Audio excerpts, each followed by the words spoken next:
وأقول قال الله جل جلاله والمصطفى الهادي ولا أتأول. بسم اللہ الرحمن الرحیم، الحمدللہ رب العالمین،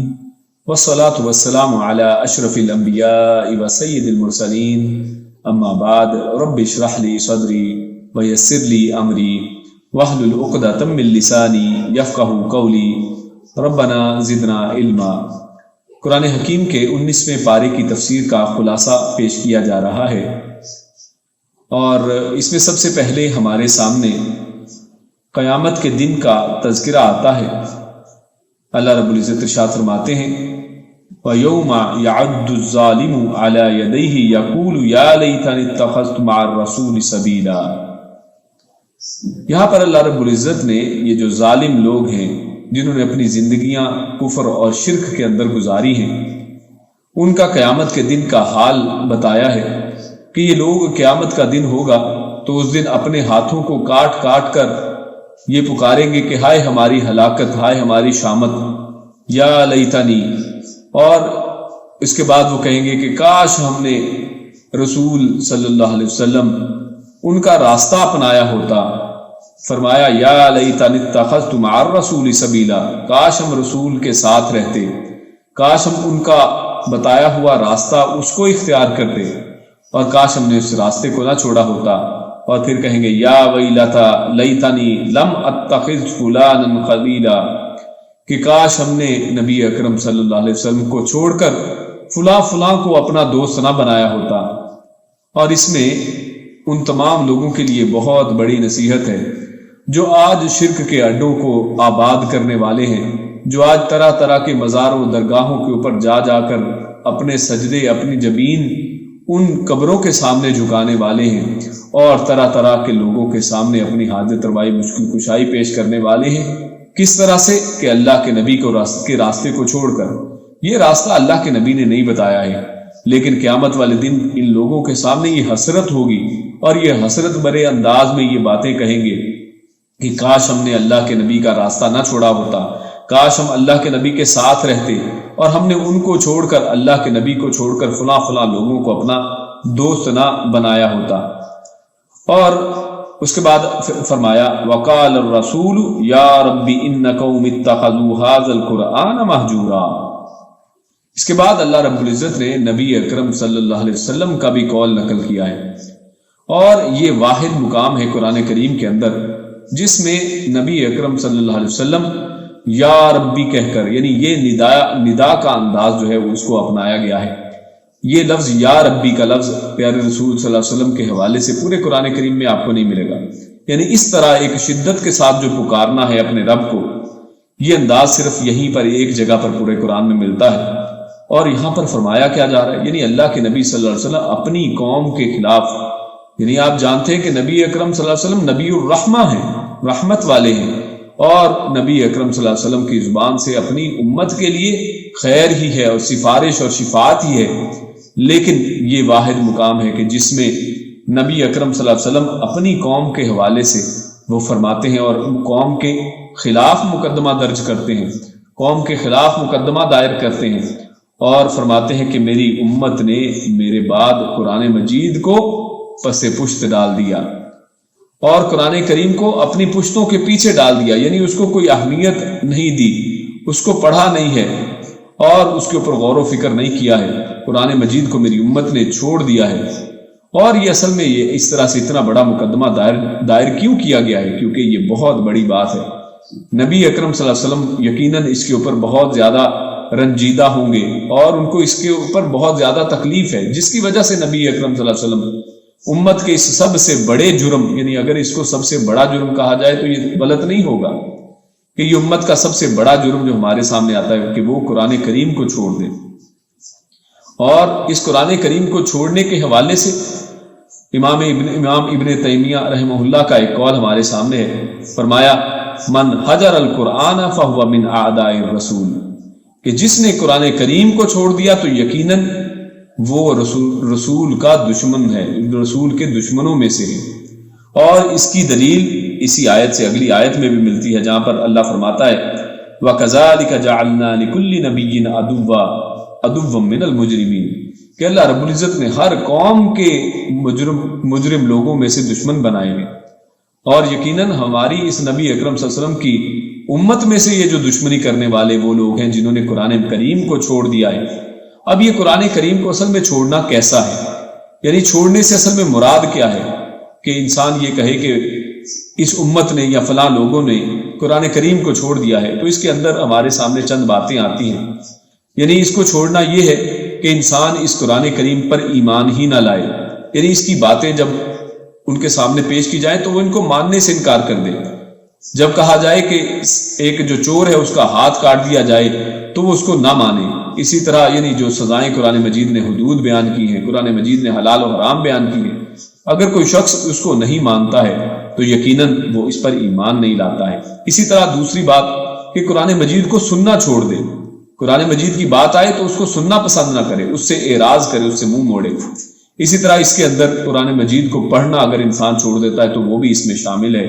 کہ انسان اس کا پڑھنا چھوڑ دے۔ اور آج آپ دیکھیں گے کہ قرآن مجید کو تعویذوں میں بند کر کے گلوں کے اندر تو لٹکایا جاتا ہے، اور بہت بڑے بڑے جو ہیں نقشوں کی شکل میں، پینٹنگ کی شکل میں دیواروں پر لٹکایا جاتا ہے، لوح قرآنی کی شکل میں اس کو دکانوں پر لٹکایا جاتا ہے، لیکن اس کو پڑھا نہیں جاتا ہے۔ اس کے اندر کیا لکھا ہوا ہے اس کے اوپر تدبر نہ کیا جائے، تو اس سے اگلا نقطہ جو ہے وہ یہ ہے کہ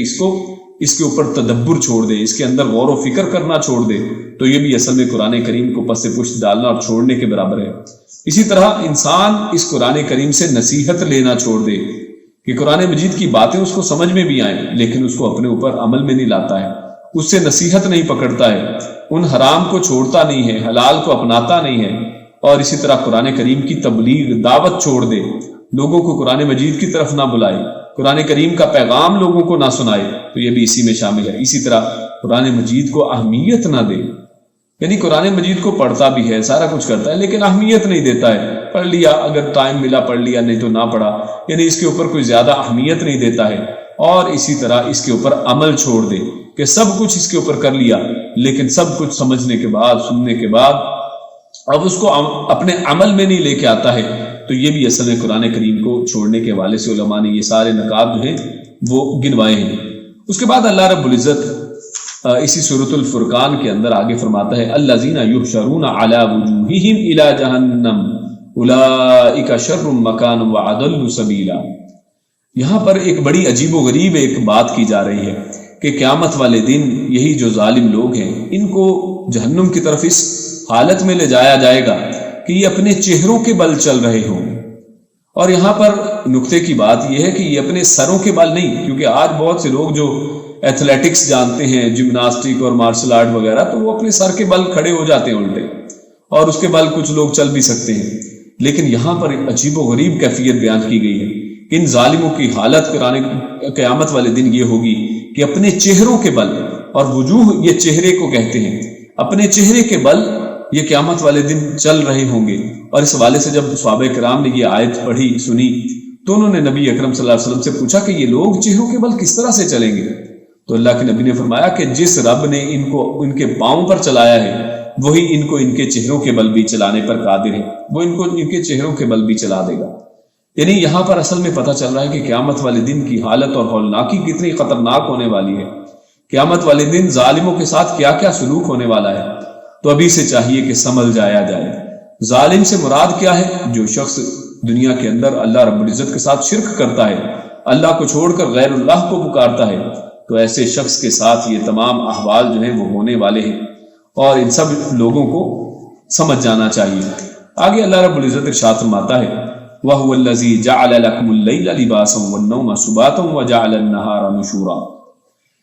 اس آیت کے اندر بھی چند نکات ہمارے سامنے، بڑی اہم باتیں ہمارے سامنے آتی ہیں۔ ایک تو اس آیت سے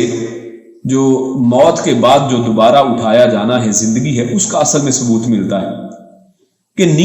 نیند اصل میں موت کی چھوٹی بہن کہی جاتی ہے، موت ہی کی طرح کی ایک کیفیت ہے، اور اسی لیے ہمارے سامنے سنت مطہرہ سے جو چند دعائیں سونے سے پہلے کی اور جاگنے کے بعد کی دعائیں ہیں، تو ان میں یہ بات بڑی واضح ہو کر کھل جاتی ہے کہ پیارے رسول صلی اللہ علیہ وسلم نے جو سونے کی دعا سکھائی ہے کہ اللہم بسمک اموت و احیا، یعنی حالانکہ آپ سو رہے ہیں لیکن وہاں پر لفظ ہے کہ اے اللہ میں تیرے نام ہی سے مرتا ہوں اور احیا زندہ ہوتا ہوں، یعنی سونے کو موت کے ساتھ تشبیہ دی گئی ہے اور دوبارہ جاگنے کو حیات کے ساتھ، زندگی کے ساتھ تشبیہ دی گئی ہے۔ تو یہاں پر بھی اس آیت کے اندر جو نیند اور موت، نیند کا موت کے ساتھ اصل میں تعلق سمجھ آتا ہے کہ جس طرح انسان ایک رات کے اندر مر جاتا ہے یا نیند کے اندر جاتا ہے اور اسی طرح صبح کے وقت اٹھ جاتا ہے، تو یہ جس طرح سے یہ اللہ رب العزت آسانی کے ساتھ کر رہے ہیں، سیم یہی کیفیت ہے کہ انسان ایک دفعہ جب مر جائے گا اللہ رب العزت کے حکم سے وہ دوبارہ اسی طرح سے اٹھ جائے گا، اس کے اندر کوئی مشکل بات نہیں ہے۔ اور دوسرا، نیند کے اندر یقیناً اللہ رب العزت نے بہت سے فائدے بھی رکھے ہیں، اسی لیے فرمایا کہ وَجَعَلَ لَكُمُ اللَّيْلَ لِبَاسًا، کہ اللہ نے نیند کو لباس بنایا۔ نیند بہت سی چیزوں کو چھپا لینے والی ہے، اندھیرے کے اندر بہت سی چیزیں چھپ جاتی ہیں، انسان کے عیوب چھپ جاتے ہیں، اور بہت سے لوگ اس رات کے اندر بہت سے فائدے حاصل کرتے ہیں۔ جیسے علماء سے پوچھیں کہ ان رات کی اہمیت کیا ہے، جو راتوں کو جاگ کر بہت سے بڑے بڑے علمی کام جو ہیں یہ راتوں کے انہی پہروں میں کیے گئے ہیں۔ راتوں کو قیام اللیل والے سے پوچھا جائے کہ وہ کس طرح سے راتوں کو کھڑا ہوتا ہے، اپنے رب کے ساتھ وہ خفیہ سرگوشی کرتا ہے، اپنے رب کے ساتھ مناجات کرتا ہے۔ تو یہ نیند کو اللہ رب العزت نے بڑی بہترین اور اسی طرح ریفریشنگ بنایا ہے۔ یہ انسان کا ایک ریپیئرنگ سسٹم ہے کہ انسان اس کے اندر ریپیئر ہو جاتا ہے، دوبارہ اگلے دن ریفریش ہو کر بڑے بہترین انداز سے دوبارہ اٹھ پڑتا ہے۔ اس کے بعد ہمارے سامنے اللہ رب العزت نے بڑی ہی بہترین سورۃ الفرقان کی ایک بڑی اہم جو اس کے اندر آیات ہمارے سامنے آتی ہیں، وہ ہے کہ اللہ رب العزت نے اس میں رحمان کے بندوں کی صفات بتائی ہیں کہ رحمان کے بندے کون ہیں۔ اللہ رب العزت نے یہاں پر اللہ کے بندے کہنے کی بجائے رحمان کے بندے فرمایا ہے کہ وہ جو رحمان، جو رحم کرنے والا ہے ہر ایک کے اوپر، مومن کے اوپر بھی اور کافر کے اوپر بھی، اس کے بندے اصل میں کیسے ہوتے ہیں۔ اگر ان کے بندوں کو پہچانا جائے، کوئی پہچاننا چاہے تو یہ ان کی علامات پڑھ لے، اور اگر کوئی جاننا چاہے کہ کیا وہ واقعی رحمان کا بندہ ہے یا نہیں تو اپنے اندر یہ چیزیں وہ چیک کر لے، اور اگر وہ رحمان کا بندہ بننا چاہے تو ان چیزوں کو اپنے اوپر لاگو کر لے۔ تو ہم اس کے بارے میں دیکھتے ہیں، اللہ فرماتا ہے وَعِبَادُ الرَّحْمَنِ الَّذِينَ يَمْشُونَ عَلَى الْأَرْضِ هَوْنًا وَإِذَا خَاطَبَهُمُ الْجَاهِلُونَ قَالُوا سَلَامًا۔ تو اس پہلی آیت کے اندر رحمان کے بندوں کی دو خصوصیات اللہ رب العزت نے بیان کی ہیں۔ سب سے پہلی چیز کا تعلق انسان کے چلنے سے، اس کی چال سے ہے، اور یقیناً انسان کی چال وہ اس کی شخصیت کا آئینہ دار ہے۔ انسان کی چال کو دیکھ کر پہچان سکتا ہے کہ یہ شخص متکبر شخص ہے یا یہ واقعی رحمان کا بندہ ہے۔ تو یہاں پر بیان کیا گیا کہ جو رحمان کے بندے ہیں وہ جب چلتے ہیں تو بڑی ہی دھیمی انداز میں، بڑے ہی آہستہ، یعنی وہ متکبر کی طرح نہیں چلتے ہیں بلکہ ان کا انداز بڑا ہی جھکا ہوا، بڑا ہی بہترین اور عاجزانہ انداز ہوا کرتا ہے۔ اور فرمایا وَإِذَا خَاطَبَهُمُ الْجَاهِلُونَ قَالُوا سَلَامًا، اور جب کوئی جاہل ان سے خطاب کرنے کی کوشش کرتا ہے، کوئی جاہل ان کو روک کر ان کے ساتھ کوئی ایسی ویسی بات کرنے کی کوشش کرتے ہیں، اور تو یہ ان کے ساتھ لڑتے جھگڑتے نہیں ہیں، یہ ان کے ساتھ جیسے کہتے ہیں سینگ نہیں پھنساتے ہیں، بلکہ یہ کہتے ہیں قالوا سلاما۔ اللہ نے ان کا قول بتایا کہ یہ سلام کہہ کر نکل جاتے ہیں، ان کے ساتھ یعنی ان جہلاء کے ساتھ بات چیت کے اندر زیادہ مگن نہیں ہوتے ہیں، کیونکہ جاہل لوگوں کی بات چیت کے اندر زیادہ کیوں نہیں جانا چاہیے؟ اس وجہ سے کہ یہ لوگ بعض اوقات آپ کے دل و دماغ کے اندر بھی ایسے شکوک و شبہات پیدا کر دیں گے کہ جس کی وجہ سے آپ کا ایمان بھی خطرے میں پڑ سکتا ہے۔ اس لیے جہلاء کے ساتھ زیادہ بیٹھا نہ جائے۔ ہاں، اگر آپ ان کو نیکی اور نصیحت کی بات کرتے ہیں تو اس میں کوئی حرج نہیں ہے، لیکن اگر وہ بہت لمبی بات اپنے، کیونکہ جہلاء زیادہ تر کیا فلسفے کی بات کرتے ہیں، لاجک کی بات اور ادھر ادھر کی باتیں ماریں گے اور قرآن و حدیث کی بات نہیں کریں گے، تو ایسے لوگوں سے پرہیز کیا جائے۔ تو ان کو وہ سلام کہہ کر وہاں پر نکل چلتے ہیں۔ اور آگے فرمایا وَالَّذِينَ يَبِيتُونَ لِرَبِّهِمْ سُجَّدًا وَقِيَامًا، اور ان کی راتیں اس طرح سے بیتتی ہیں کہ یہ راتوں کو سجدوں میں اور قیام کے اندر گزارتے ہیں۔ آپ ان کو دیکھیں گے کہ اپنے بستروں کے اوپر نہیں لیٹیں گے، ہاں جتنی جسم کو ضرورت ہے راحت کی اتنی راحت لے کر یہ اپنے راتوں کے اندر سے ایک حصہ اللہ رب العزت کے سامنے مناجات کے لیے، اس کے سامنے رونے کے لیے، سجدے کے لیے، قیام کے لیے، قیام اللیل اور نفلی نمازوں اور تہجد کے لیے گزارتے ہیں۔ اور فرمایا وَالَّذِينَ يَقُولُونَ رَبَّنَا اصْرِفْ عَنَّا عَذَابَ جَهَنَّمَ، اور اتنے بہترین کردار کے باوجود ان کی توجہ جو ہے اللہ رب العزت کی طرف ہے، یعنی اللہ رب العزت سے یہ پھر بھی اللہ رب العزت سے جہنم کی پناہیں مانگتے رہتے ہیں، کہتے ہیں کہ یقولون ربنا، اے ہمارے رب، اصرف عنا عذاب جہنم، ہم سے عذاب جہنم کو ٹال دے، کہیں ہم جہنم کے عذاب کے اندر مبتلا نہ ہو جائیں۔ ان عذابھا کان غراما، کیونکہ جہنم کا عذاب اس کو یہاں پر غرامہ کہا گیا ہے۔ غرامہ ایسی چیز کو کہتے ہیں جو چپک جاتی ہے، اس کا عذاب چپکنے والا ہے۔ جس کو ایک دفعہ چپک گیا جہنم کا عذاب اس کو چھوڑنے والا نہیں ہے۔ پھر فرمایا انہا ساءت مستقرا و مقاما، اور جہنم کے عذاب کے حوالے سے مزید تفصیل ہے۔ فرمایا والذین اذا انفقوا لم یسرفوا ولم یقتروا وکان بین ذلک قواما۔ پھر یہاں پر مزید ان کی ایک خصوصیت بیان کی گئی ہے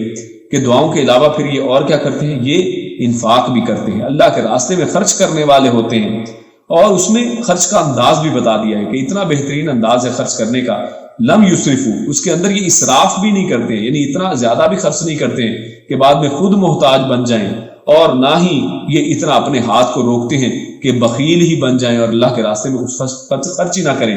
بلکہ فرمایا وکانا بین ذالک قواما، بلکہ ان کے دونوں کے درمیان میں رہتے ہیں اور بڑے اچھے بہترین انداز میں خرچ کرتے ہیں۔ اور پھر فرمایا والذین لا یدعون مع اللہ الہا آخر، اور ان کی ایک بہت بڑی نمایاں خصوصیت یہ ہے کہ یہ اللہ کے علاوہ کسی اور کو نہیں پکارتے ہیں۔ لا یدعون، یہ کسی سے دعا نہیں کرتے ہیں، مع اللہ، اللہ کے ساتھ، الہ آخر، اللہ کو چھوڑ کر کسی اور کو معبود نہیں بناتے، کسی اور سے اپنی حاجتیں کسی اور کے سامنے نہیں رکھتے ہیں، بلکہ اپنے سارے جو شکوے شکایتیں ہیں، اپنی ساری جو دعائیں حاجات ہیں، اپنا سارا فقر جو ہے یہ اللہ کے سامنے پیش کرتے ہیں۔ اور اللہ رب العزت فرماتے ہیں فاولئک یبدل اللہ سیئاتہم حسنات، اور ان کے بارے میں اللہ فرماتا ہے کہ یہی اصل میں لوگ ہیں کہ جب ان کی توبہ کی وجہ سے، ان کی یہ دعاؤں کی وجہ سے، صرف ایک اللہ کو پکارنے کی وجہ سے، ان عباد الرحمن کو اللہ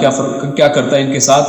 یبدل اللہ سیئاتہم حسنات۔ ایک تو یہ ہے کہ ان کی نیکیوں کا ان کو اجر دیا جائے یا برائیوں کو معاف کر دیا جائے، یہاں پر ان سے بھی بہت بڑھ کر بات کی گئی ہے کہ اللہ رب العزت ان کے گناہوں کو نیکیوں میں بدل دیتے ہیں۔ یہ دیکھیے عباد الرحمن بننے کا فائدہ کیا ہے کہ اللہ رب العزت توبہ کرنے والے، فرمایا کہ اگر ان سے کوئی غلطی ہو جائے، الا من تاب وآمن وعمل عملا صالحا، کہ اگر ان سے کوئی غلطی ہوتی ہے اس پہ توبہ کرتے ہیں، نیک عمل اس کے اوپر کرتے ہیں، تو اللہ رب العزت ایسے لوگوں کی نیکیوں کو تو اجر دیتا ہی دیتا ہے، اللہ ان کے گناہوں کو نیکیوں کے اندر بدل دیتا ہے۔ کتنی بڑی بات ہے، وکان اللہ غفور الرحیم، اور یقیناً اللہ رب العزت مغفرت کرنے والا، رحم کرنے والا ہے۔ اور اس کے بعد اللہ رب العزت نے انہی عباد الرحمن کی مزید خصوصیات اللہ نے بتائی ہیں، فرمایا والذین لا یشہدون الزور واذا مروا باللغو مروا کراما۔ یہاں پر بھی دو خصوصیات بتائی گئی ہیں، فرمایا کہ یہ زور کے شاہد نہیں بنتے ہیں۔ الزور اصل میں کیا ہے؟ تو امام ابن تیمیہ رحمہ اللہ وہ لکھتے ہیں کہ زور اصل میں مشرکوں کی عیدوں کو کہا جاتا ہے، یعنی ہر وہ چیز زور ہے جو مشرکوں کی عیدیں ہیں، یعنی مشرک جس چیز کے اوپر عیدیں مناتے ہیں، بار بار جس چیز کو دہراتے ہیں، تو یہ زور کے اندر آتا ہے۔ عید کا مطلب عربی کے اندر یعنی وہ نہیں ہے جو اردو میں ہم لیتے ہیں، عید سے مراد وہ اردو میں تو خوشی کے تہوار جو عید الفطر اور عید الاضحیٰ ہے ان کو لیتے ہیں، لیکن عید سے اصل میں معنی یہ ہے کہ ہر وہ چیز جو بار بار ایک خاص فریکوینسی سے آتی ہے۔ مثال کے طور پہ سال کے ساتھ آپ کسی کی سال کے سال برسی منائیں، سال کے سال کسی کی پیدائش کی سالگرہ منائی جائے، سال کے ساتھ یہ رمضان، جو دو عیدیں اللہ رب العزت نے ہمارے لیے رکھی ہیں، چھوٹی عید اور بڑی عید، عید الفطر اور عید الاضحیٰ، ان کے علاوہ کوئی اور عیدیں وہ بنا لے، جیسے عید میلاد النبی بنا لی گئی ہے، تو اس طرح یعنی یہ سالانہ ایک خاص فریکوینسی کے اوپر جو بار بار کام کیے جاتے ہیں ان کو عید کہا جاتا ہے، چاہے وہ خوشی کے ہوں یا غمی کے۔ تو یہ تمام، اور عرس اور میلے، یہ سب اس کے اندر شامل ہیں، ان سب کو زور کہا گیا ہے۔ اور فرمایا والذین لا یشہدون الزور، یہ زور کے معاملات کے اندر شاہد نہیں بنتے، یعنی ان کے اندر شامل نہیں ہوتے ہیں، ان کے میلوں کے اندر نہیں جاتے ہیں۔ اور اس طرح جھوٹی باتوں کو بھی زور کہا جاتا ہے، یعنی یہ جھوٹ کی جگہوں پر بھی نہیں جاتے ہیں۔ یہ جھوٹ کی جگہ کیا ہے؟ جیسے یہ بہت سے فلمی ڈرامے ہیں، ان میں کیا ہے؟ جھوٹ ہی جھوٹ ہے۔ بتایا جاتا ہے کہ یہ فلاں فلاں کا شوہر ہے فلم کے اندر، لیکن وہ اس کا شوہر نہیں ہے، اور بتایا جاتا ہے کہ یہ فلاں فلاں کی بہن اور بھائی ہے، جبکہ وہ اصل میں بہن بھائی نہیں ہوتے ہیں۔ یعنی یہ سب ایک جھوٹ کا پلندہ ہوتا ہے، یہ جو ہمارے سامنے پیش کیا جاتا ہے، تو ایسی جگہوں پر نہیں جاتے۔ وَإِذَا مَرُّوا بِاللَّغْوِ، اور جب یہ کسی لغو کے پاس سے گزرتے ہیں، مرو کراما، تو بڑے باعزت طریقے سے گزر جاتے ہیں، یعنی اپنی عزت بچا کر لغو بات کے قریب ٹھہرتے نہیں ہیں بلکہ ادھر سے گزر ہی جاتے ہیں. یعنی شاہد ہونا تو اس لیے ہے کہ وہاں پر رک گیا لیکن دیکھا نہیں، لیکن یہاں پر تو یہ ہے کہ ادھر رکے ہی نہیں ہیں، وہاں سے بس چلتے بنے ہیں اور وہاں پر رکے ہی نہیں ہیں. اور اس لغو کے اندر جو ہے امام مجاہد رحمہ اللہ وہ یہ کہتے ہیں کہ لا، بلکہ وہاں پر فرمایا لا یشهدون الزور، اس کا ایک مطلب یہ ہے، امام مجاہد فرماتے ہیں کہ زور کا ایک مطلب میں سے ایک مطلب یہ ہے کہ یہ گانا نہیں سنتے ہیں. یعنی گانے بجانے کو بھی زور کہا گیا ہے، یعنی زور کے شاہد نہیں بنتے. اور لغو بات یعنی بیکار بات جس سے نہ دنیا کا فائدہ نہ آخرت کا فائدہ، تو اس دنیا اور آخرت کے بے فائدہ چیزوں کے پاس یہ رکتے نہیں ہیں، وہاں سے باعزت گزر جاتے ہیں. اور پھر فرمایا والذین اذا ذکروا بآیات ربہم، جب ان کے سامنے اللہ کی آیات پیش کی جاتی ہیں، لم یخروا علیہا صما وعمیانا، یہ اس کے اوپر گونگے بن کے، بہرے بن کے اور اندھے بن کے گرتے نہیں ہیں. یعنی بہت سے لوگ جب ان کے سامنے آیتیں آتی ہیں تو یقیناً اس کے اوپر یعنی سجدے کرتے ہیں، جب امام سجدہ کر رہے تو یہ بھی ان کے پیچھے پیچھے سجدے کر رہے ہیں، لیکن حالت کیا ہے؟ سمن و امیانا، یہ بہرے بھی ہیں اور اس کے ساتھ ساتھ یہ اندھے بھی ہیں. یعنی سمجھتے نہیں ہیں اصل میں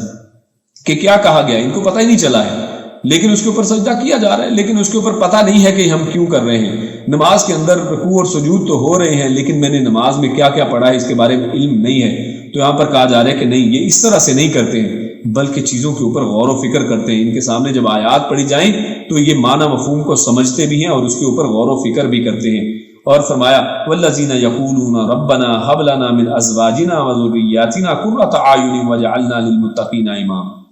اور یہ لوگ اللہ رب العزت سے دعائیں کرتے ہیں کہ اے ہمارے رب، ہمیں ہمارے لیے ہماری ازواج میں اور ذریات یعنی ہماری بیویوں اور ہماری اولاد کو ہماری آنکھوں کی ٹھنڈک بنا دے. یہ دعاؤں میں یہ کرتے ہیں اور اس کے ساتھ ساتھ کہتے ہیں وَجَعَلْنَا لِلْمُتَّقِينَ اماما، اور ہمیں متقین کا امام بنا. اور اس میں دو مطلب لیے جاتے ہیں، ایک تو یہ کہ یہ متقین سے مراد یعنی میرے بیوی بچے تقوی والے ہو جائیں تاکہ میں ان کا امام بن جاؤں، اور اسی طرح یعنی آپ نیک اعمال کرنے والے ہوں، متقی اور متقیوں کے امام بن جائیں. مطلب یہ کہ تقوی والوں کا بھی اگر امام ہے تو اس کا مطلب ہے ان تقوی والوں سے بہتر تقوی والا ہے، یعنی اپنے لیے بھی تقوی مانگا ہے اور اپنی بیوی بچوں کے لیے اور دیگر لوگوں کے لیے بھی تقوی کی دعا یہاں پر کی گئی ہے. اور اللہ رب العزت فرماتے ہیں، یہ اللہ رب العزت نے ان کی بے شمار مختلف جو ہیں ان کی صفات بتائی ہیں، اور انہی صفات میں اللہ فرماتا ہے کہ یہی وہ لوگ ہیں اولئک یجزون الغرفۃ بما صبروا، کہ اللہ رب العزت نے ان کے صبر، یعنی یہاں پر ایک اور صفت بیان کی گئی ہے کہ یہ صبر کرنے والے بھی ہیں، اور اس صبر کی بنیاد پر اللہ رب العزت ان کے لیے ان کی جزا یہ رکھی ہے قیامت والے دن کہ جنتوں میں ان کے لیے بالا خانے ہیں، ان کے لیے غرفہ ہے. غرفہ ایسے کمرے کو کہتے ہیں جو بالائی جگہ پر ہو، تو ان کے لیے اللہ رب العزت نے غرفہ بنایا ہے. وَيُلَقَّوْنَ فِيهَا تَحِيَّةً وَسَلَامًا، اور ان کو وہاں پر جو تحفے کے طور پر ملنے والا وہ کیا ہے؟ ان کو سلامتیاں اور ان کے لیے دعائیں ملنے والی. اس کے بعد سورۃ الشعراء شروع ہوتی ہے، اور سورۃ الشعراء کے اندر اللہ رب العزت نے طاسین میم سے آغاز کیا ہے، حروف مقطعات سے آغاز ہے، اور اللہ رب العزت نے اپنی آیات کے واضح ہونے کی بات کہی ہے. تلک آیات الکتاب المبین، کہ یہ ایک واضح کھلی کتاب کی آیات ہے. اور اس میں سب سے پہلے ہمارے سامنے موسیٰ علیہ السلام کا تذکرہ آتا ہے سورۃ الشعراء میں، اور موسیٰ علیہ السلام اور فرعون کا جو آپس میں مکالمہ، جب موسیٰ علیہ السلام کو نبی بنا کر فرعون کی طرف بھیجا گیا ہے تو وہ مکالمہ ہمارے سامنے آتا ہے. تو جب موسیٰ علیہ السلام فرعون کے پاس آتے ہیں تو موسیٰ علیہ السلام فرعون کو کہتے ہیں فقولا انا رسول رب العالمین، کہ میں رب العالمین کی طرف سے بھیجا گیا ہوں، میں اس کا ایک رسول ہوں. اور رسول کا معنی ہے بھیجا گیا، جو پیغام دے کر بھیجا گیا ہوں، یعنی میں آپ کے رب العالمین کا پیغام لے کر آیا ہوں اور میں ایک رسول ہوں. ان ارسل معنا بنی اسرائیل، اور کہا کہ میرا مقصد یہ ہے، اللہ رب العزت نے یہ مشن دیا ہے کہ بنی اسرائیل کو میرے ساتھ بھیج دیا جائے، اس کو میں آزاد تم سے کروا لوں.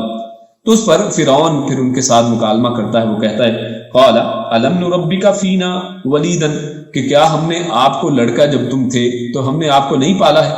یعنی کیا میں نے تمہاری پرورش نہیں کی ہے. یعنی فرعون یہاں پر ان کو کچھ اپنی اس کے ساتھ جو اس نے نیکیاں کی تھی پھر موسیٰ علیہ السلام کے ساتھ ان کو گنوانے کی کوشش کرتا ہے. کہتا ہے کہ یعنی تم ہمارے پاس پلے بڑے ہو جب بچے تھے، وَلَبِثْتَ فِينَا مِنْ عُمْرِكَ سِنِينَ، اور تم نے کئی اپنی عمر کے سال جو ہے وہ ہمارے پاس گزارے ہیں. وَفَعَلْتَ فَعَلْتَكَ الَّتِي فَعَلْتَ وَأَنْتَ مِنَ الْكَافِرِينَ، اور فرمایا کہ تو نے ایک کام بھی کیا تھا، یعنی کس طرح ایک ڈھکے چھپے انداز میں فرعون ان کو کہتا ہے کہ تم نے ایک کام بھی کیا تھا جو تم نے ایک کیا تھی، ایک کاروائی کی تھی، یعنی جب ایک قبطی کو موسیٰ علیہ السلام نے گھوسا مارا تو اور وہ وہیں پر مر گیا، یعنی بنی اسرائیل کے ایک آدمی اور قبطی جو فرعون کی نسل میں سے تھا، ان دونوں کی آپس میں لڑائی ہو رہی تھی، موسیٰ علیہ السلام نے ایک مکہ مار دیا اور ان کا مکہ وہ بندہ سہ نہیں سکا اور قتل ہو گیا، تو اس کا اصل میں جتلاتا ہے کہ وہ تم سے ایسے ہو گیا تھا تو ہم نے اس کے اوپر بھی تمہیں کچھ نہیں کہا تھا۔ قال فعلتها اذا وانا من الضالين، تو اس پر موسیٰ علیہ السلام جواب دیتے ہیں کہ ہاں میں نے وہ کیا تھا، یعنی اس کے اوپر مکرے نہیں ہے، کہا کہ ہاں میں نے وہ کیا تھا، لیکن میں اس وقت ضالین میں، یعنی مجھے راستے کا پتہ نہیں تھا، حق کی بات کا معلوم نہیں تھا، اور یعنی وہ ایک غلط فہمی اور غلطی سے ایسا کام ہوا تھا۔ اور فرمایا ففررت منکم لما خفتکم، اور جب مجھے خوف ہوا کہ تم مجھے پکڑ لو گے تو میں وہاں سے نکل گیا اور میں مدین کی زمین کی طرف چلا گیا، اور وہاں پر اللہ رب العزت نے مجھے نبوت بھی عطا کی ہے، مجھے حکمت اور حکم بھی عطا کیا ہے، مجھے اتھارٹی بھی دی ہے، مجھے رسول بھی بنا دیا ہے۔ وَتِلْكَ نِعْمَةٌ، اور پھر اب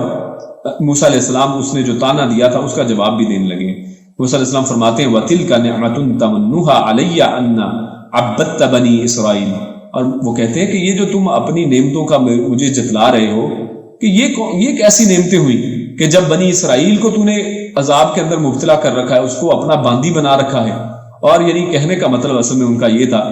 کہ یہ نعمتیں یعنی کس طرح نعمتیں نہیں ہیں جو اس نے ان کو بچپن میں پرورش کی ہے، وہ یہ کہ تیرے ہی حکم کی وجہ سے تو اصل میں بنی اسرائیل کے اتنے بچوں کو قتل کیا گیا ہے، اور یہ میری ماں یہ کرنے پر مجبور ہوئی کہ مجھے ایک چھوٹی سی بکٹ کے اندر، باسکٹ کے اندر ڈال کر دریا کے اندر انہوں نے وہاں پر پھینک دیا، اور پھر آج میں تمہارے تک پہنچ گیا ہوں۔ یعنی یہ سارا اصل میں کیا دھرا بھی تو تمہارا ہی تھا، اور بنی اسرائیل کو تو نے ہی تو بندی بنا کے رکھا ہے، تو اصل میں اس میں کوئی اتنی نعمت کو جتلانے کی بات نہیں ہے۔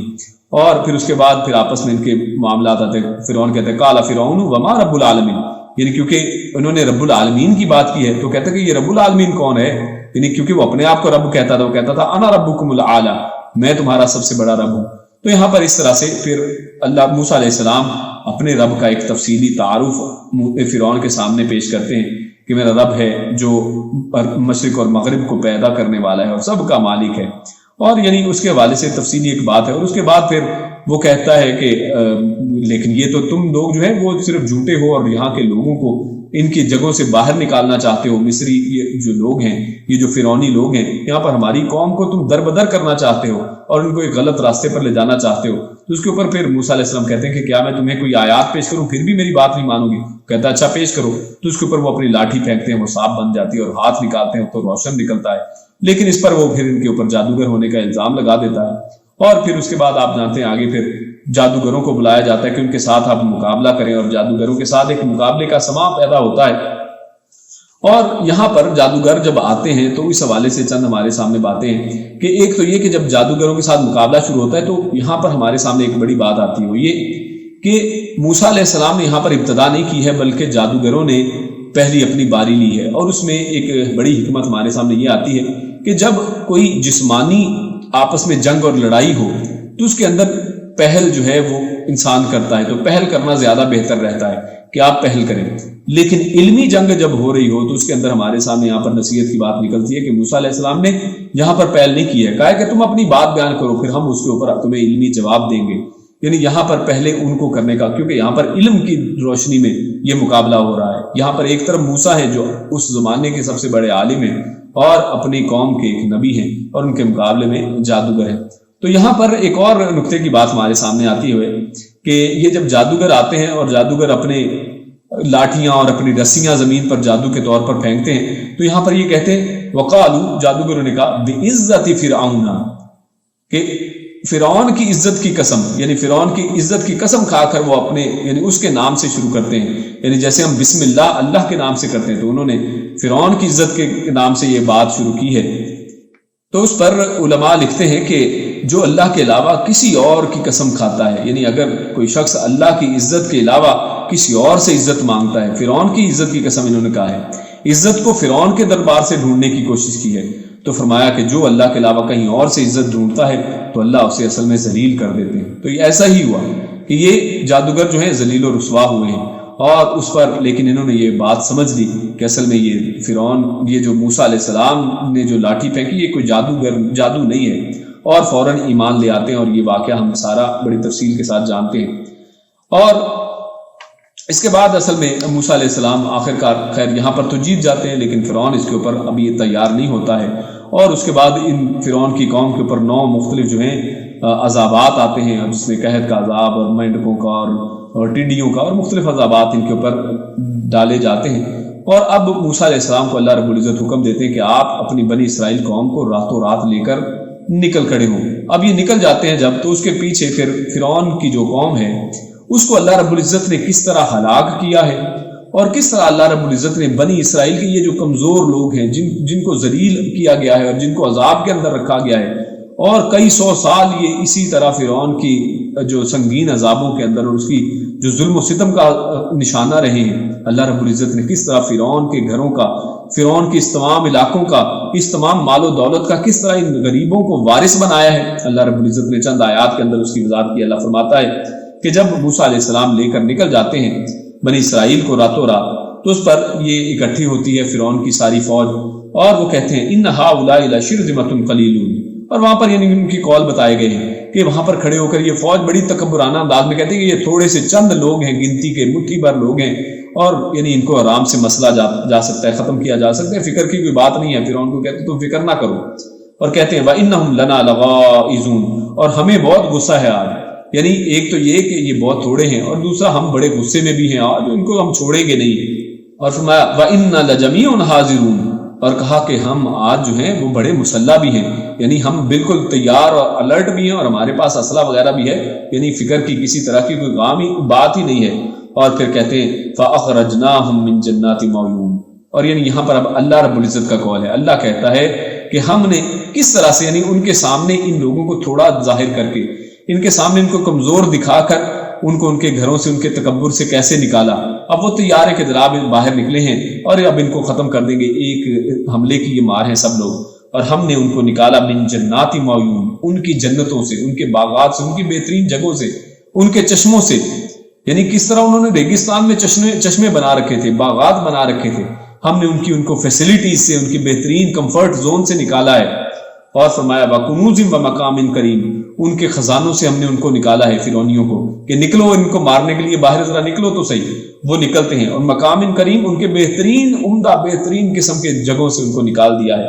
اور کذالک وَأَوْرَثْنَاهَا بنی اسرائیل، اور یہی اصل میں تھا آسان سا کام، اپنے گھر سے وہ نکلے ہیں اور بنی اسرائیل کی طرف جب آئے ہیں، بنی اسرائیل کو اللہ نے سمندر کو پار کروا دیا ہے اس پانی کے 2 ٹکڑے کر کے، اور وہاں پر جب یہ ان کی قوم پیچھے پیچھے جاتی ہے، اللہ رب العزت پانیوں کو حکم دیتے ہیں کہ مل جاؤ، اور پانی جب مل جاتے ہیں تو یہ قوم ایک ہی لمحے میں لقمہ اجل بن جاتی ہے، اور ان کا کام تمام ہو گیا، اور اللہ رب العزت نے بنی اسرائیل کو ان کا وارث بنا دیا ہے۔ اس کے بعد اللہ رب العزت نے ابراہیم علیہ السلام اور ان کی قوم کا تذکرہ کیا ہے، اور ابراہیم علیہ السلام نے کس طرح اپنی قوم کو دین کی دعوت دی ہے، اور جو بتوں کو پوجتے تھے تو ان کی قوم کہتے قالوا نعبد اصناما فنظل لها عاکفین، ان کی قوم نے ابراہیم علیہ السلام کے جواب میں کہا کہ تم کن کی عبادت کرتے ہو؟ تو کہتے کہ ہم تو اصنام کی، ہم بتوں کی عبادت کرتے ہیں، اور ہم ان کے اوپر عاکفین یعنی مجاور بن کر پھر بیٹھتے بھی ہیں۔ آج بھی دیکھیے یہی کام ہوتا ہے آج۔ ہاں بت جو ہیں، بتوں کی شکل ذرا بدل گئی ہے۔ پہلے بت یہ تھا کہ جب وہ لوگ مر جاتے تھے، ان کی قوم کے اچھے لوگ مر جاتے تھے تو ان کے بت بنا لیے جاتے تھے۔ آج یہ ہے کہ اب نیک لوگ جب مرتے ہیں تو ان کے بت تو نہیں بنائے جاتے ہیں، لیکن قبریں بنا لی جاتی ہیں، اور ان کے اوپر وہی سیم کام ہوتے ہیں جو بتوں کے ساتھ کیے جاتے تھے۔ ان سے وہی حاجت روائی، مشکل کشائی کی جاتی ہے، ان کی طرف جایا جاتا ہے، اور اپنی طرف سے یہ سب گمان گھڑ لیے جاتے ہیں، ان کے نام اپنی طرف سے رکھ لیے جاتے ہیں۔ اور یہی کہا کہ یہ بھی لوگ اصل میں بتوں کی عبادت کرتے تھے اور اس کے اوپر عاکفین مجاور بن کر بیٹھتے تھے۔ قال هل يسمعونكم اذ تدعون، اور ابراہیم علیہ السلام کہتے ہیں کہ کیا یہ تم جب ان سے دعائیں کرتے ہو، یہ دعائیں تمہاری سنتے ہیں؟ او ينفعونكم او يضرون، کیا یہ تمہیں کوئی نفع دیتے ہیں یا کوئی نقصان تمہیں پہنچاتے ہیں؟ یعنی کیا ان کے کنٹرول میں کوئی چیز ہے جو ان کی تم عبادت کرتے ہو؟ تو قالوا، تو پھر وہ اس کے جواب میں ان کے پاس کوئی جواب ہی نہیں تھا۔ تو انہوں نے ایک ہی بات کی ہے جو آج بھی یہ کفار اور مشرک اور بدعقیدہ لوگ یہی بات کرتے ہیں۔ کہا قالوا بل وجدنا آباءنا كذلك يفعلون، کہ ہم نے اصل میں ہمیں اس کے بارے میں کوئی دلائل وغیرہ تو نہیں پتا ہے کہ یہ سنتے ہیں کہ نہیں سنتے ہیں، کبھی آواز تو نہیں سنی ان کی، لیکن ہم نے اپنے بڑوں کو ایسے کرتے دیکھا ہے، کیونکہ ہمارے بڑے ایسے کرتے تھے، وہ بھی یہی کام کرتے تھے تو ہم نے بھی وہی کام شروع کر دیا ہے. تو یہ اصل میں ایک دیکھا دیکھی کام چل رہا ہے. قال افرأیتم ما کنتم تعبدون. تو ابراہیم علیہ السلام کہتے ہیں کہ تو کیا تم عقل نہیں کرتے ہو؟ کیا تم دیکھتے نہیں کہ تم کر کیا رہے ہو؟ یعنی اس کے اوپر کبھی غور ہی کر لو کہ یار تم کر کیا رہے ہو. کیا ان کی طرف سے جواب تمہیں آتا نہیں ہے؟ صرف آباء و اجداد کی پیروی میں یہ لگے ہوئے. انتم و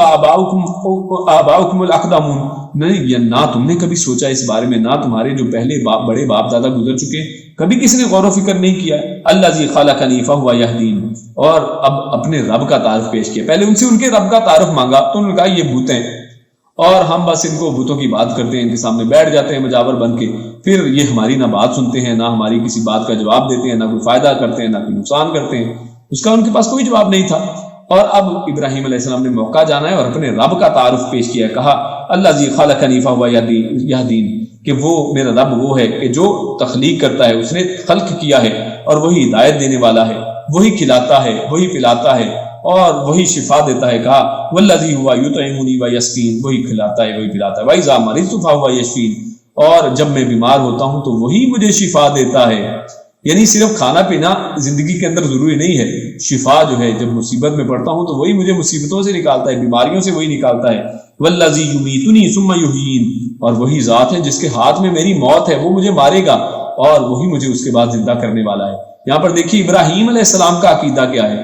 یہ کفار مکہ جو ہیں، مشرکین جو تھے، یہ ابراہیم علیہ السلام کے اصل میں اپنے آپ کو ماننے والا کہتے تھے. لیکن دیکھیے ابراہیم علیہ السلام کا عقیدہ تو یہ ہے کہ موت جو ہے انبیاء کے لیے بھی ہے، کہ انبیاء بھی فوت ہوتے ہیں، ان کے لیے موت کا لفظ اور وفات کا لفظ بولا جانا چاہیے. لیکن آج ہمارے مسلمانوں کے اندر بھی اتنے لوگ ہیں جو موت کے لفظ کو بولنے سے بڑا ہی ڈرتے ہیں اور وہ کہتے ہیں کہ یہ موت کا لفظ یہ تو بہت، یہ کیا آپ نے کہہ دیا، یہ تو بڑی گستاخی کی بات ہے. اللہ رب العزت قرآن کریم کے اندر بار بار یہ بات واضح کر رہے ہیں کہ سب مرنے والے ہیں، سب کے لیے موت ہے. ثم یحیین، اور پھر وہی رب جو ہے وہ زندہ کرنے والا ہے. والذی اطمع ان یغفر لی خطیئتی، اور اسی کے اوپر مجھے امید ہے کہ وہ میرے گناہوں کو معاف کرے گا یوم الدین، جب بدلے کا دن ہوگا. ربی ھب لی حکما والحقنی بالصالحین، اے رب مجھے تو حکم عطا فرما، اور حکم سے مراد یعنی مجھے ایک مضبوطی عطا فرما اور مجھے یعنی فیصلہ کرنے کی طاقت عطا فرما. والحقنی بالصالحین، اور مجھے نیکوں کے ساتھ ملا دے، نیک لوگوں کے اندر مجھے شامل کر دے. اور یہاں پر اللہ رب العزت نے کتنی بہترین انداز میں ابراہیم علیہ السلام کی یہ دعوت کو ہمارے سامنے پیش کیا ہے. لیکن آپ سب جانتے ہیں کہ ابراہیم علیہ السلام کی اس دعوت کو ان کی قوم نے بالکل رد کیا ہے، کوئی بھی اس کے اوپر قبول، کسی نے اس کو تسلیم نہیں کیا ہے. اس کے بعد اللہ رب العزت نے مختلف انبیاء کے مختصراً جو ہیں قصص جو ہیں ان کے حالات بتائے ہیں، انہوں نے اپنی قوموں کے اندر کیا کیا کیا. اور نوح علیہ السلام کا تذکرہ آتا ہے، اس طرح ہود علیہ السلام کی دعوت کا تذکرہ ہمارے سامنے آتا ہے، صالح علیہ السلام کی دعوت، قوم لوط کی دعوت جو ہے، اور اسی طرح شعیب علیہ السلام کی دعوت. اور ان سب کی دعوت کے اندر ایک یعنی چند نکات ہیں جو ہمارے سامنے بالکل کامن ملتے ہیں کہ سب نے ایک ہی بات کی ہے، ایک ہی بات بار بار سب نے ریپیٹ کی ہے، جس سے ہمارے سامنے ایک دلیل تو یہ آتی ہے کہ سب انبیاء ایک ہی رب کے بھیجے ہوئے ہیں اور سب انبیاء ان کی دعوت کا مرکز ایک ہی ہے. سب انبیاء ایک ہی قبیلے کے ہیں، یعنی سب بنی آدم سے ہیں، سب آدم کی اولاد ہیں، کوئی نوری مخلوق نہیں ہے، سب بشر کی اولاد ہے. اور یعنی بہت سے نکات اس سے نکلتے ہیں کیونکہ سب کی انداز، سب کا گفتگو، سب کا طریقہ کار ایک ہے، سب کی طرف وہی لانے والا ایک ہے. یعنی سب چیزیں ہمارے سامنے واضح ہو جاتی ہیں ان کی ایک ہی طرح کی باتوں سے. اور جو تین بڑے نکات ہم نے یہاں پر نوٹ کیے ہیں وہ یہ کہ سب سے پہلی یہ کہ سب انبیاء نے اپنی قوموں کے اندر سے اصل میں پیغام دینا شروع کیا ہے. اور ان کے بارے میں اللہ رب العزت فرماتے ہیں اخوہم، یعنی آپ بار بار پڑھیں گے اخوہم صالحہ، کہ ان کا بھائی اخو یعنی صالح. اخو کا مطلب یعنی ان کا بھائی، یعنی انہی کے اندر ان کا کزن، کسی کا بھائی ہوگا، کسی کا بیٹا ہوگا، کسی کا یعنی باپ ہے. تو یعنی انبیاء جتنے بھی آئے ہیں یہ اصل میں اپنی قوموں کے اندر ہی سے آئے ہیں، ان کے بھائی تھے، یعنی انہی کے اندر سے تھے، یہ اس سے مراد ہے. اور اس کا بعض لوگ جو یہ غلط ایک مطلب نکالتے ہیں کہ بھائی سے مراد یہ کہ جناب نبی اکرم صلی اللہ علیہ وسلم کو یہ لوگ بڑے گستاخ ہیں اور نبی اکرم صلی اللہ علیہ وسلم کو اپنا بھائی سمجھتے ہیں، بڑے بھائی کی طرح درجہ دیتے ہیں. نہیں، ایسی بات نہیں. یہاں پہ سمجھ لیجیے، ہم نبی اکرم صلی اللہ علیہ وسلم کو اور رسولوں کو اپنے بڑے بھائی جتنا درجہ نہیں دیتے ہیں. صرف یہ بات کوٹ کی جا رہی ہے کہ اللہ رب العزت نے ان کو ان کی قوموں کا بھائی کہہ کر یہ اصل میں ثابت کیا ہے کہ یہ انہی کی قوم میں سے تھے، انہی کی نسل میں سے تھے، یہ بھی بشر تھے جیسے وہ بشر تھے. اور اس انداز میں تو وہ یقیناً جیسے مسلمان آپس میں بھائی بھائی ہیں تو یقیناً نبی اکرم صلی اللہ علیہ وسلم بھی ہمارے بھائی ہیں. لیکن ان کا مطلب یہ نہیں، ہرگز نہیں کہ جیسے میرا بڑا بھائی ہے تو اس طرح نبی اکرم، ایسی بات نہیں۔ اصل میں نبی اکرم صلی اللہ علیہ وسلم کی عزت و مقام و مرتبہ بہت اعلیٰ ہے۔ نبی اکرم صلی اللہ علیہ وسلم کے صحابہ کرام کی خاک کے برابر ہم لوگ نہیں ہیں، تو نبی اکرم صلی اللہ علیہ وسلم کے برابر ہم اور ان کے بھائیوں کے برابر کیسے ہم ہو سکتے ہیں؟ تو یہ بات اصل میں اس طرح اس کو نہ سمجھا جائے، بلکہ اصل سمجھ اس کے اندر یہی ہے کہ نبی اکرم صلی اللہ علیہ وسلم انہی کی قوم میں سے تھے۔ ایک تو یہ ہمیں ان میں کامن بات نظر آتی ہے، سب نبیوں نے یہی بات کی ہے۔ پھر اس طرح دوسری بات جو سب نبیوں نے کہی ہے کہ وہ یہ کہا کہ فاتقوا اللہ واطیعونی، کہ تم اللہ سے ڈرو اور اطاعت میری کرو۔ یعنی ڈرنا اللہ سے ہے کہ اللہ رب العزت کا خوف کھا جائے کہ قیامت والے دن پکڑنے والا وہ ہے، معاف کرنے والا وہ ہے، اور عبادت جس کی لائق ہے وہ وہی ذات ہے، رب وہی ہے، پالنے والا وہی ہے، اسماء و صفات جو لائق ہیں وہ صرف وہی ہے، اور لیکن اطاعت میری کرنی ہے، یعنی جیسے جیسے میں تمہیں گائیڈ کروں گا اس کو لینا ہے۔ اور یہ بہت بڑی دلیل ہے ان لوگوں کے لیے جو صرف قرآن مجید کو، یعنی جو منکرین حدیث ہیں، جو صرف اہل القرآن اپنے آپ کو کہتے ہیں اور قرآن کو صرف مانتے ہیں۔ اللہ کا تمام نبی یہ کہتے آئے ہیں کہ اللہ کی اطاعت کرنی ہے، یعنی اللہ کا تقوی اختیار کرنا ہے، اللہ سے ڈرنا ہے، لیکن اطاعت میری کرنی ہے۔ یعنی قرآن کریم کی آیت بھی آئے گی تو اس کا مطلب مجھ سے پوچھنا ہے، اور نماز کا حکم آیا تو مجھ سے پوچھ کر چلنا ہے کہ نماز کو پڑھنا کیسے، اپنی طرف سے ہم نے کچھ نہیں کرنا ہے، اور اطاعت میری کرو۔ تو یہ سب قوموں کی، سب نبیوں کی ایک ہی دعوت ہے۔ پھر فرمایا میں تم میں سے کوئی اجر نہیں مانگتا ہوں، سب نبیوں کا یہی پیغام ہے کہ تم سے میں کوئی اجر نہیں مانگتا ہوں، میرا اجر اللہ رب العزت کے پاس ہے۔ کسی نبی نے نہیں یہ کہا ہے کہ میں اجر تم سے کوئی مانگتا ہوں، یعنی مجھے کچھ دو۔ کسی نبی نے کوئی چیریٹی چندہ اس طرح سے نہیں مانگا ہے کہ میں جناب اب تمہارا لیڈر بن گیا ہوں، مجھے چندہ دو اور میں نے تمہارے چندے کے اوپر گزارا کرنا ہے۔ کیوں؟ کیونکہ جب انسان ایسا کرتا ہے تو مجبور ہو جاتا ہے کہ ان کی کہنا مانے، ان کے مطابق بات کرے۔ تو نبی تو اللہ رب العزت کے کہنے کو ماننے والے ہیں، اللہ کی اطاعت کرنے والے ہیں، اور اللہ ہی کی طرف سے جو دیا گیا ہے اس کو کھانے والے ہیں، اور اللہ سے اجر مانگنے والے ہیں۔ اس کے بعد اللہ رب العزت نے لوط علیہ السلام کے حوالے سے بات چلتی ہے، اور لوط علیہ السلام کا قول پیش کیا ہے کہ لوط علیہ السلام اپنی قوم کو کہتے ہیں کہ میں تمہاری اس عمل سے بیزار ہوں۔ فرمایا قال انی لعملکم من القالین، یعنی جو تم کرتے ہو میں اس سے بالکل بیزار ہوں۔ قالین کا مطلب یعنی میں اس کو اچھا نہیں سمجھتا ہوں، اس سے بیزار ہوں، کیونکہ اللہ کے نبی نے فرمایا ہے کہ ایمان کے اندر درجے ہیں۔ ایک یہ ہے، سب سے بہتر درجہ یہ ہے کہ انسان اپنے ہاتھ کے ساتھ چیزوں کو روکے، اور اگر اس کی طاقت نہ رکھتا ہو، اور اگر دشمن اور مخالف اتنے زیادہ زبردست قسم کے ہوں کہ آپ کو وہ کرنے نہ دیں، ہاتھ سے نہ روک پائیں، تو پھر اس کے بعد زبان سے روکیں، اور اس کے بعد اگر وہ بھی نہ کر پائیں تو آخری درجہ یہ ہے کہ انسان دل میں برا سمجھے۔ تو یہاں پر لوط علیہ السلام کی قوم والے، کیونکہ لوط علیہ السلام کے کہنے کے اوپر آنے والے نہیں تھے، بلکہ خود لوط علیہ السلام کو وہ کہتے تھے کہ ہم آپ کو یہاں سے نکال دیں گے، تو اس کے اوپر لوط علیہ السلام نے آخری دو چیزیں اپنائی ہیں۔ انہوں نے کہا ہے کہ میں، یعنی قول کے ساتھ بھی کہہ دیا کہ میں تمہارے سے بیزار ہوں، میں تمہاری اس چیز کے اوپر شریک نہیں ہوں۔ یعنی کم سے کم چیز یہ ہے کہ انسان جب کسی چیز کو برا سمجھے تو اس کو برا کہے، اور کہنے کے ساتھ ساتھ اس کو پھر دل کے اندر برا سمجھے، اور اس سے بیزاری کا اظہار واضح طور پر کرے، اور یعنی واضح طور پر بول کر کہہ سکتا ہو تو بول کر کہے، ورنہ دل کے اندر بیزاری یہ ہے کہ انسان اس سے بالکل کٹ جائے، ان سے بالکل دور ہو جائے، اور ایسا نہیں ہے کہ انہی کی محفلوں میں بیٹھا رہے، کہے کہ اچھا مجھے پسند تو نہیں ہے لیکن میں بیٹھا انہی کے ساتھ ہوں، تو یہ بات درست نہیں ہے۔ اس کے بعد اللہ رب العزت نے قرآن کریم کے حوالے سے ارشاد فرمایا کہ یہ قرآن کریم اللہ رب العزت کا نازل کیا گیا ہے۔ اللہ فرماتا ہے وَإِنَّهُ تنزیل رب العالمین، یہ رب العالمین، عالمین کے پرورش کرنے والے، عالمین کے رب کا نازل کیا گیا ہے۔ نزل بہ الروح الامین، اور اس کو روح الامین کے ذریعے سے نازل کیا گیا ہے۔ جبریل امین اس کو لے کر نیچے نبی اکرم صلی اللہ علیہ وسلم تک آئے ہیں، اور فرمایا علی قلبک لتکون من المنذرین، تاکہ وہ آپ کے قلب کے اوپر، یعنی آپ کے کانوں کے اوپر یہ قرآن نہیں اتارا گیا ہے، بلکہ نبی اکرم صلی اللہ علیہ وسلم کے جو قلب اطہر کے اوپر اس کو نازل کیا گیا ہے، اس کو آپ کے دل کے اوپر، دل مبارک کے اوپر نازل کیا گیا ہے، تاکہ آپ لوگوں کو ڈرائیں۔ بلسان عربی مبین، اور اس کو واضح کھلی بہترین عربی کے اندر اتارا گیا ہے، تاکہ اس کے اندر فصاحت و بلاغت اور اعجاز ہو اور لوگ اس کو سمجھ سکیں۔ وَإِنَّهُ لَفِي زُبُرِ الْأَوَّلِينَ، اور اس کا تذکرہ تو پہلی کتابوں کے اندر بھی ہے، آپ وہ کتابیں بھی پڑھیں گے تو اس کے اندر بھی تذکرہ مل جائے گا۔ أَوَلَمْ يَكُنْ لَهُمْ آيَةً أَن يَعْلَمَهُ عُلَمَاءُ بَنِي إِسرَائِيل، اور اس کی نشانیاں اور اس کے بارے میں علم جو ہے بنی اسرائیل کے علماء کو موجود ہے۔ اور کیونکہ یہ سورہ شعراء چل رہی ہے تو آخر میں اللہ رب العزت نے شعراء کے حوالے سے بھی چند چیزیں بتائی ہیں کہ یہ جو شعراء ہیں، کیونکہ پہلے دیکھیے قرآن کا تذکرہ کر دیا کہ کہیں قرآن مجید کو شاعری کہا جاتا تھا، کیونکہ نبی اکرم صلی اللہ علیہ وسلم کے اوپر شاعر ہونے کا الزام لگایا گیا ہے کہ آپ شاعر ہیں، تو اس کے اوپر اللہ رب العزت نے پہلے تو یہ بتا دیا کہ قرآن کریم کی حیثیت کیا ہے، یہ اللہ کا نازل کیا ہوا جبریل امین کا لایا ہوا اور نبی اکرم صلی اللہ علیہ وسلم کے قلب اطہر کے اوپر یہ لایا ہوا یہ کتاب ہے۔ اور اس کے بعد شعراء کا تذکرہ کیا کہ شعراء کا جو معاملہ ہے وہ کیسا ہوتا ہے۔ فرمایا کہ حل انبئکم علی من تنزل الشیاطین، کہ کیا میں تمہیں نہ بتاؤں کہ شیاطین جو ہیں وہ کن کے اوپر نازل ہوتے ہیں، یعنی شیطان بھی اپنا پیغام نازل کرتے ہیں، جیسے اللہ وحی نازل کرتا ہے تو شیطان بھی وحی کرتے ہیں۔ تنزل علی کل افاک اثیم، اور جو شیطان ہیں ہر جھوٹے اور گناہ گار کے اوپر اپنا پیغام بھیجتے ہیں، یعنی شیطانوں کی یہ جو شاعری کے اندر بعض اوقات بہت سے شعراء جو ہیں ان کی شاعری کے اندر آپ کو شیطنیت نظر آئے گی، سیکس ہوگا، عورتوں کی باتیں ہوں گی اور بڑی عجیب و غریب قسم کی باتیں اور بھول بھلائیاں ہوں گی، تو اللہ فرماتا ہے کہ اصل میں شیطان ہر گناہ گار بدکار کے اوپر یہ لے کر آتا ہے۔ اور اس کے مقابلے میں کیا وہاں پر فرمایا تھا کہ شیطان کہ اللہ رب العزت جو ہے وہ جبریل امین کے ذریعے دیتا ہے، اور یہاں پر جھوٹے گناہ گار کے اوپر لایا جاتا ہے یہ قرآن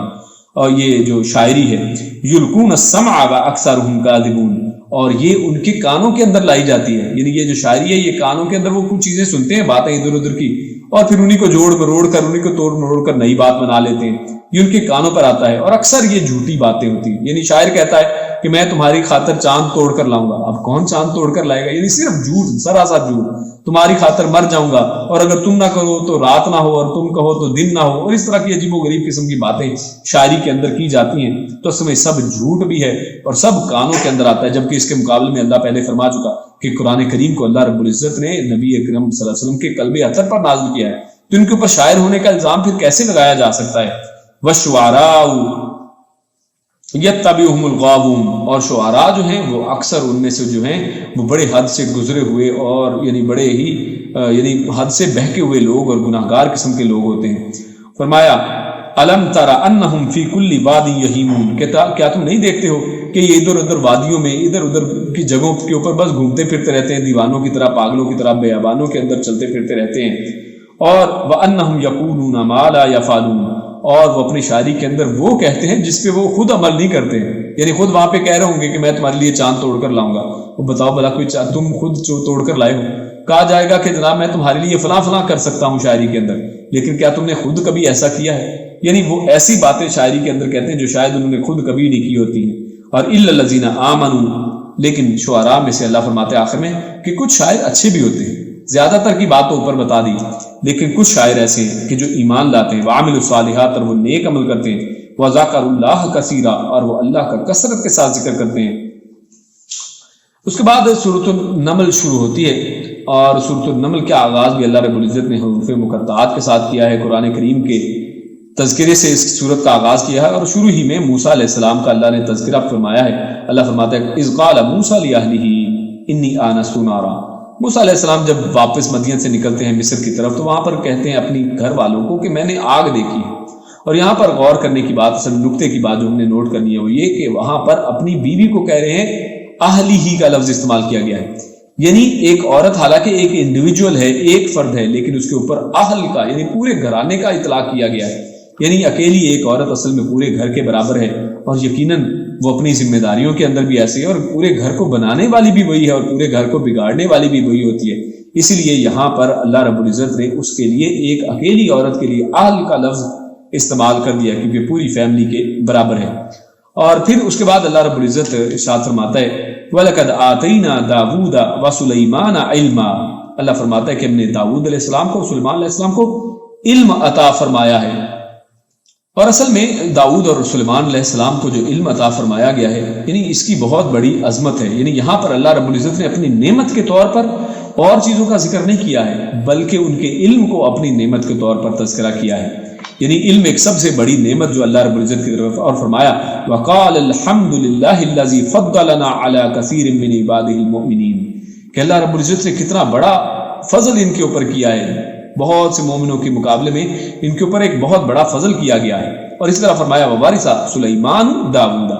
اور پھر داؤد علیہ السلام کو ایک اور بڑی نعمت دی گئی کہ سلیمان علیہ السلام ان کی اولاد کو اللہ نے وارث بنایا ہے۔ ان کے ملک کا بھی اور نبوت کا بھی، نبوت کے اندر بھی۔ وقال یا ایھا الناس